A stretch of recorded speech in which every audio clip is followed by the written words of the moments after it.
So first question someone has asked, जब कोई किसी की मृत्यु हो जाती है और उनके बॉडी पार्ट्स डोनेट कर देते हैं, उन लोगों को स्पिरिचुअल जर्नी फ़ायदा या नुकसान होता है क्या? ओके, सो बेसिकली एक आप उस प्रणाली को समझते हुए ये बोल रहे होंगे कि जिसमें दाह संस्कार में जब संपूर्ण बॉडी सारे प्रोसेस से होकर के जाती है तो आपको कहा जाता है कि अभी इनको पूरी तरीके से शांति मिल गई, ठीक है। लेकिन स्पिरिचुअल जर्नी पे अगर आप पूछ रहे हैं तो स्पिरिचुअल जर्नी पे कोई फ़र्क नहीं पड़ता।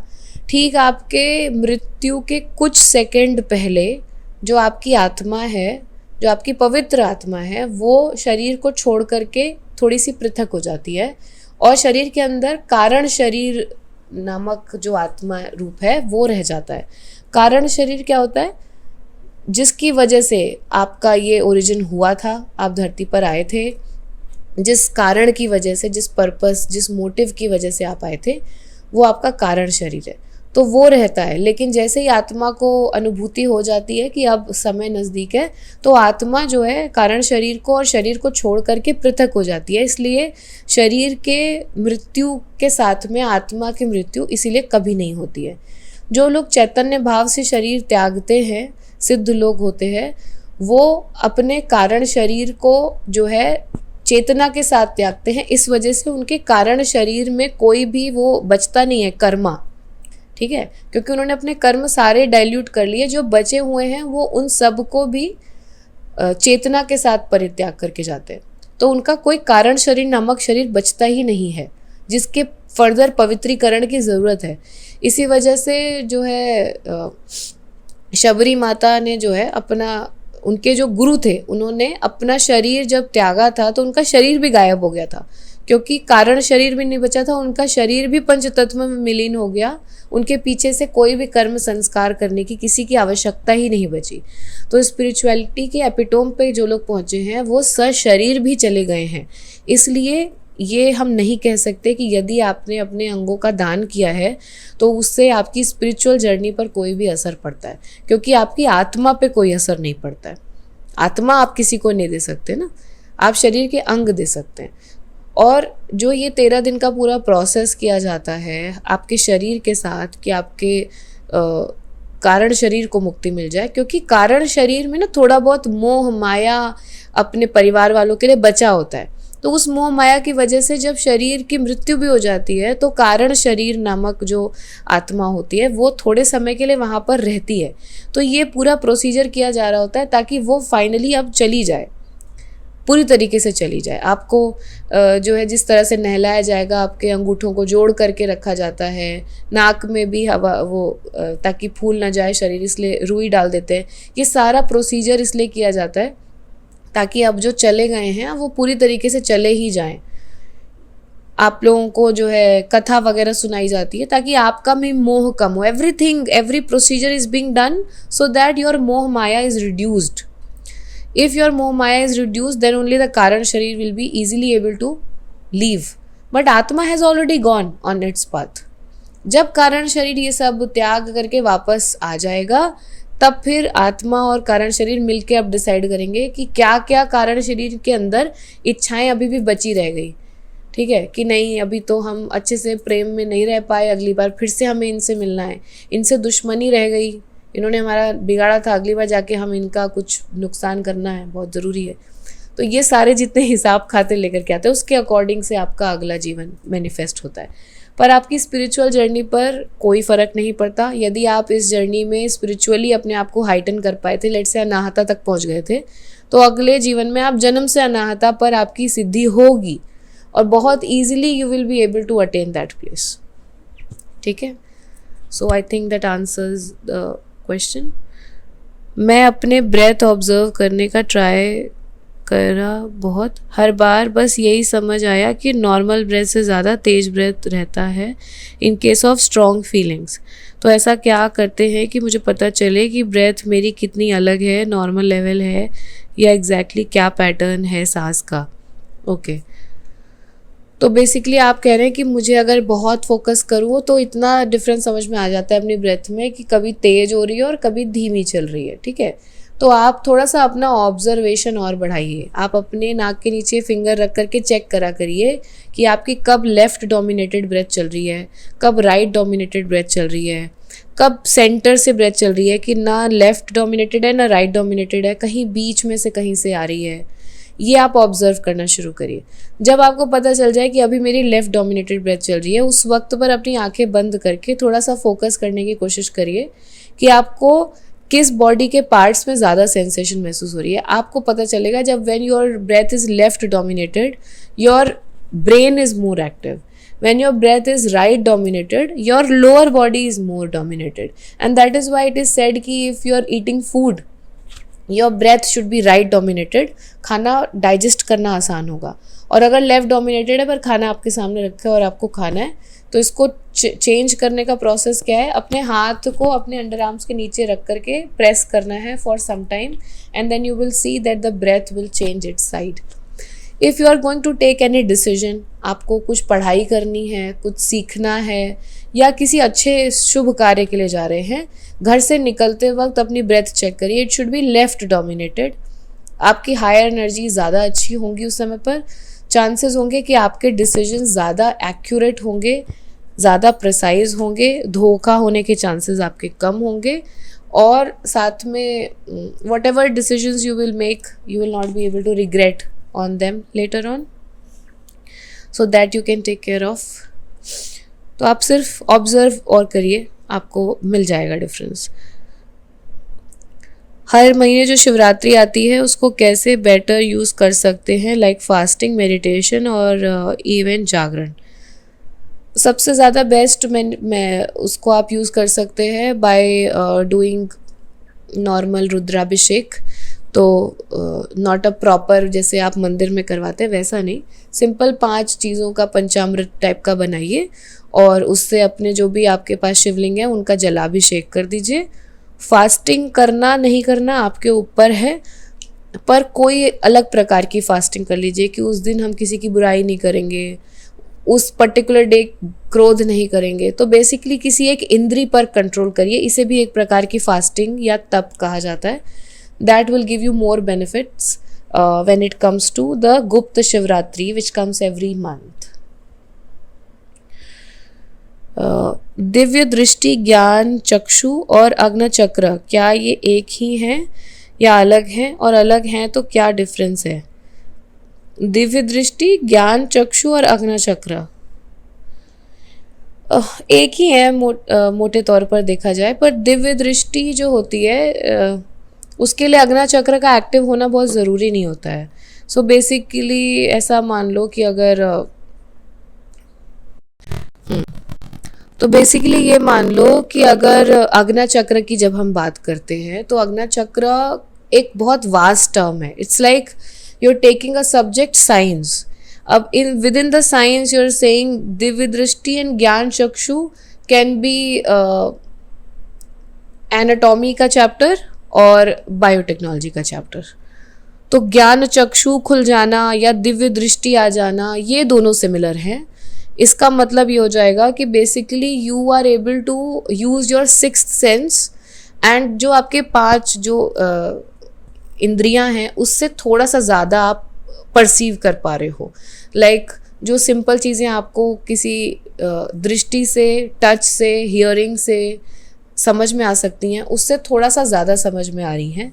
तो उसको आप कह सकते हैं कि मेरी थोड़ी सी दिव्य दृष्टि है या ज्ञान चक्षु है. थोड़ी सी चीज़ें मुझे ज़्यादा परसीव हो जाती हैं जितनी नॉर्मल बेसिस पर होनी चाहिए.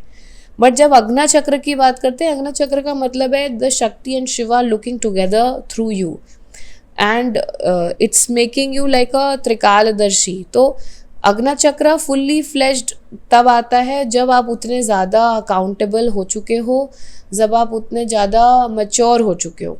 अगर अभी भी आपके अंदर इच्छाएं जो हैं वो बहुत ही कि मेरा बस ब्याह हो जाए या बस इतने पैसे कमा लूँ महीने के, इस टाइप के अगर आपके विचार हैं, तो आपका अग्नि चक्र उतना ज़्यादा फुल फ्लेज्ड आपको ओपन होकर के नहीं एक्सपीरियंस हो पाएगा. जब आप इनसे उठ करके ध्यान की अवस्था में पहुँचेंगे तो ये सब भी हो जाएगा. ये सब जो छोटी आपकी इच्छाएं ये भी होंगी, लेकिन उसके बियॉन्ड भी आप देख पाएंगे.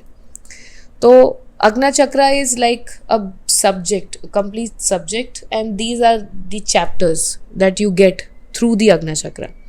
आसन का क्या प्रभाव होता है ध्यान पर, जैसे कंबलासन, कॉटन आसन है भैया, ये कॉटन आसन तो मुझे पता नहीं है कौन सा आसन होता है, ठीक है।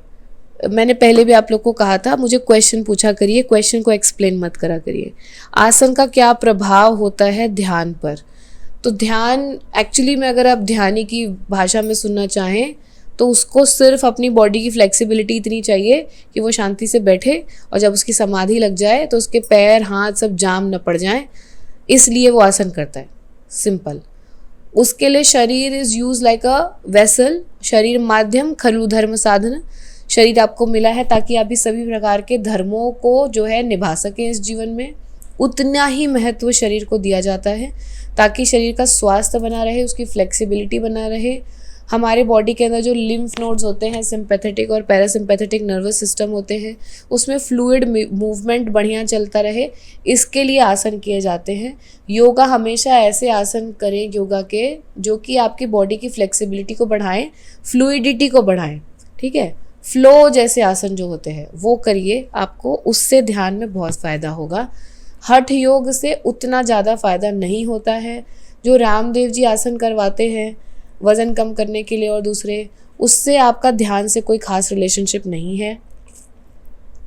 वो आसन जो कि प्रॉपर समय देते हुए एक एक पोस्चर में टिकते हुए धीरे धीरे फ्लो की तरह कन्वर्ट होते हुए किए जाते हैं, उनका आपको काफ़ी फ़ायदा मिलता है ध्यान में।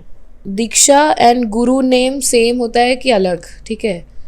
आई थिंक ये नीतू का क्वेश्चन था कि जो दीक्षा होती है और कई लोग बोलते हैं ना कि गुरु का नाम ले रखा है, क्या ये दोनों सेम चीज़ें हैं? तो दीक्षा कई प्रकार की होती हैं, ठीक है, और ये डिपेंड करता है गुरु के ऊपर। जैसे कि दीक्षा को आप इंग्लिश में बोलते हैं कॉन्वोकेशन, तो आपने जैसे लॉ कंप्लीट करी तो आपको डिग्री मिली, है ना, तो वो क्या मिली, वो दीक्षा समारोह बोलते हैं उसको हिंदी में, जिस दिन आपको आपकी पढ़ाई की दीक्षा मिल जाती है।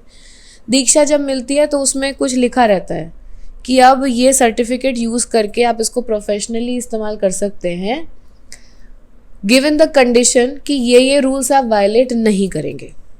मेडिकल भी जब आप करते हैं तो आपको जो डिग्री मिलती है उसमें लिखा रहता है कि अगर आप बाय लॉ ये चीज़ें करेंगे तो आपकी ये डिग्री नल एंड वॉइड हो जाएगी, ठीक है। तो इसीलिए कोई डॉक्टर अगर कुछ गड़बड़ कर देता है तो सबसे पहले उनकी डिग्री रद्द कर दी जाती है, उनको वापस से क्लेम करना पड़ता है, उसको वापस से एग्ज़ाम देने पड़ते हैं। तो दीक्षा जब होती है नॉर्मल दीक्षा, अब वो आपको गुरु नाम दीक्षा जो होती है, नाम दीक्षा में क्या करते हैं कि गुरु कहते हैं कि मेरा नाम जो है वो मैं तुम्हें दे रहा हूँ एज अ प्रोटेक्शन, अब तुम इसका जाप करते रहोगे तो ये तुमको प्रोटेक्टेड रहेगा, अपनी जर्नी में कहीं भी निकल जाओ, ठीक है। और नाम दीक्षा के साथ आते हैं सेट ऑफ रूल्स, जैसी दीक्षा वैसे रूल। मेडिकल किया है तो अलग रूल है, लॉ किया है अलग रूल है, दूसरा कोई प्रोफेशन में जाकर के आप इंजीनियरिंग वगैरह करिए अलग रूल है। जो रूल है वो आपके सर्टिफिकेट्स में मेंशन किए जाते हैं। वैसे ही दीक्षा जिस प्रकार की होगी उस तरीके के रूल्स उसमें दिए जाते हैं। नाम दीक्षा का मतलब हो जाता है कि वो आपको एलिमिनेट कर देता है कि कुछ कुछ टाइप के प्रोसीजर अब आप नहीं करेंगे, इसी प्रकार के प्रोसीजर्स में आप रहेंगे, ठीक है। तो कई लोग जो बहुत भक्ति योगी स्वभाव के हैं वो ले भी लेते हैं नाम दीक्षा, क्योंकि नाम दीक्षा में ये भी रूल आ जाता है कि फिर आपके जो लड़के बच्चे होंगे उनको भी फिर सेम गुरु को मानना है, क्योंकि वो आपके उसमें चल रहा है, अब खानदान में चल रहा है नाम दीक्षा अगर ले रखी है तो। और भी बहुत सारे कि ब्रह्मचर्य का पालन करना है, खाने पीने के ऊपर बहुत सारी रोक टोक हो जाती है, ये सब होता है नाम दीक्षा के साथ में, ये सारी चीज़ें होती हैं। फर्दर आप आगे जाओ तो शांभवी दीक्षा एक होती है। शांभवी दीक्षा का मतलब एक्चुअल सेंस में अगर शांभवी को समझें जैसा ग्रंथों में बताया है तो गुरु is putting a part of them into the person, ठीक है। अब जो है शांभवी दीक्षा ऐसे भी दे रहे हैं, वरना शांभवी दीक्षा is considered as the closest form of दीक्षा, और ये सिर्फ सिलेक्टेड शिष्यों को दी जाती थी जिनको आप 11 साल से लगभग अपने पास रखे हुए हो, जानते हो उनके सारे लक्षणों के बारे में, उनको जाकर के शांभवी दीक्षा दी जाती थी, क्योंकि a part of the guru will then stay inside the bhakt, और द शिष्य। उसके साथ जो है ज़्यादा रूल्स नहीं होते हैं, क्योंकि गुरु स्वयं रह कर के उनका होता है कि वो खुद ही आपका मन ही हटा देंगे उन सारी चीज़ों से जो कि आपको नहीं करनी चाहिए दीक्षा उपरांत। देन कम्स, जैसे हमारे यहाँ भी दीक्षा होती है तो हमारे यहाँ की रूल बुक आप लोग को पता है, सिर्फ अगले 21 डेज़ का कमिटमेंट होता है कि आपको एक मंत्र दिया जाता है, एक प्रोसीजर, कि अब आप खुद से जब भी मेडिटेशन करोगे तो आपको 108 बीड्स ये माला का जाप करना है और ये मंत्र यूज़ करना है। उस मंत्र को दिया जाता है, उस मंत्र को एज अ ट्रांसेंडेंटल मेडिटेशन के फॉर्म में आपको वो दीक्षा दी जाती है। इस मंत्र का सिर्फ इतना काम है कि वो आपको ध्यान में लेकर के जाए। अभी तक गाइडेड मेडिटेशन के थ्रू हम लेके जा रहे थे, फिर आप जब अकेले बैठ करके जाप करोगे उस मंत्र का तो वो मंत्र आपको उस ध्यान में लेकर के जाएगा। तो that mantra is like a navigation that has been given to you, like a circuit it will work. And commitment सिर्फ इतनी होती है कि अगले 21 डेज तक आपको ये करना है। ना खाने पीने की कोई कमिटमेंट है कि ये छोड़ना है वो करना है, ना और किसी भी चीज़ की है कि ब्रह्मचर्य का पालन करना है या समथिंग। जो करना है करो, बस दिन में एक बार किसी भी टाइम बैठ करके आपको ये मंत्र का जाप करना है, दैट्स इट। तो अलग अलग प्रकार की दीक्षा होती है, अलग अलग प्रकार के उसके इम्पैक्ट होते हैं। गुरु नाम का भी मैंने आपको बता दिया। What if I am unwell, tired and want to meditate? Can I meditate in Shavasana? As in our all meditations, chakra meditation is there in starting. Okay. क्योंकि हम चक्रा, ये बात सही है कि क्योंकि हम चक्रा मेडिटेशन करते हैं तो आपकी स्पाइन जो है वो लूजली इरेक्ट होनी चाहिए। तो आपको जब आप लेट करके ध्यान कर रहे हैं उसका बस एक रूल है कि सरफेस बहुत ज़्यादा सॉफ्ट नहीं होना चाहिए, आपके सर के नीचे तकिया नहीं होनी चाहिए, and you have to ensure कि जब आप लेटे हैं तो आपकी स्पाइन जो है वो लूजली इरेक्ट पोजीशन में और वैसी ही बनी रहे, आपको उसको बहुत ज़्यादा डेविएट नहीं करना है। अब तो पहला क्वेश्चन जो स्वामी विवेकानंद जी ने कहा था कि जब भी उनको पढ़ाई करनी होती थी, कोई एग्ज़ाम देना होता था, तो ही यूज़ टू मेक श्योर कि वो 80% टाइम मेडिटेशन करते थे और 20% टाइम पढ़ाई करते थे। तो भाई वो स्वामी जी थे, ठीक है। एकदम स्ट्रेट अवे उसको यूज़ करने पे मत निकल जाना, पेपर में फेल हो जाओगे। सिंपल सी बात है। His mechanism, what he is trying to portray is कि now the way we study, we just keep on studying and we want to just vomit that in the paper. This is not the right way. You have to internalise, absorb. तो आपने जैसे थोड़ा सा पढ़ा, अब पढ़ने के बाद में आंखें बंद करके you have to meditate on what you have studied, ठीक है। कि एकदम आपने ये चैप्टर पढ़ा था, हेडिंग ये लिखी हुई थी, उसके अंदर ये दिया हुआ था। जब आप उसको अब इंटरनली इंटरनलाइज कर रहे हैं, समझ रहे हैं, तो अब आपको वो और गहराई से समझ में आएगा, उसका थोड़ा सा आगे पीछे भी समझ में आ जाएगा। फिर अगला पन्ना आपने खोला, उसे पढ़ो, उसको फिर इंटरनलाइज करो। तो वो जो वो 20% टाइम वो पढ़ते थे ना, वो because he if he has a capacity to meditate for 80% of his time, you have to understand कि वो 20% टाइम वो जब वो पढ़ते होंगे तो वो सिर्फ पढ़ते होंगे। क्या आप 20% टाइम जब आप पढ़ने बैठते हैं तो आप पूरे टाइम पढ़ रहे होते हैं? शुरू के आधे घंटे तो इधर उधर में लग जाते हैं, फिर कहते हैं नहीं यार पढ़ना है, फिर उसके बाद दिमाग लगाते हैं, फिर अचानक से लगता है कि एक हाथ से फूल बनने लग गया कॉपी में, फिर होता है कि फूल को गोश दिया, फिर दोबारा पढ़ाई में लगाया दिमाग।